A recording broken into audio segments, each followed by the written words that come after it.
હમણાં અમે આવાસની મુલાકાત એકવાર લીધેલી હતી.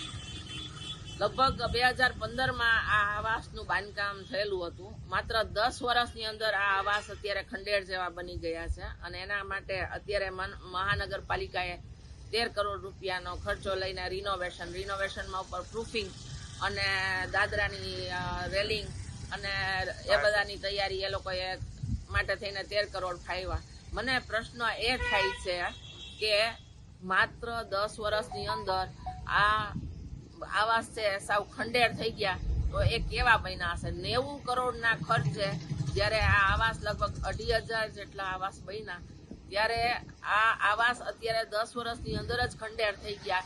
એટલે લોટ પાણીના લાકડા જ ભેગા કર્યા હશે. ત્યારે અર્જુનભાઈ મોઢવાડિયા જ્યારે વિરોધ પક્ષના નેતા હતા ત્યારે એમણે આનો આખો સ્ટ્રક્ચર રિપોર્ટ કાઢ્યો હતો અને એસઆઈટી બેસાડીને જેણે આ ભ્રષ્ટાચાર કર્યો છે એમને જેલ દેવાની વાત કરેલી હતી. એટલે એ વાત મગજમાં હતી જ અમારા.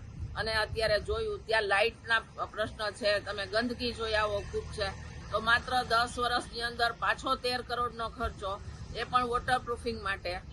ઘરમાંથી ગાબડા પડે છે, ક્યાંય લાઇટો નથી અંદરના ભાગે પણ, અને તિરાડો એટલી બધી છે. તો એ બધું કરવાનું શું કરવાનું? અને તમે ત્યાં દુકાનો જુઓ, કેટલી બધી દુકાનો એમને એમ પડી છે.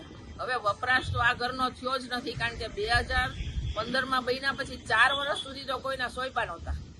તો એ માત્ર વપરાશ તો ખાલી 6 વર્ષનો જ રહ્યો. તો 6 વર્ષની અંદર આ પરિસ્થિતિને એમાં 13 કરોડ પ્રજાના નાખવા આ ક્યાંયનો ન્યાય નથી. ખરેખર આટલા પૈસા ટેક્સના આવે છે અને ગ્રાન્ટના આવે છે તો પ્રજા માટે ખર્ચવાને બદલે આવા લોટ પાણીના લાકડા કરી અને ઘડી ઘડી એની અંદર ખર્ચા કરી અને ખાયકી કરાય છે, એ કોઈ વાતે સહન કરી શકાય એવી નથી.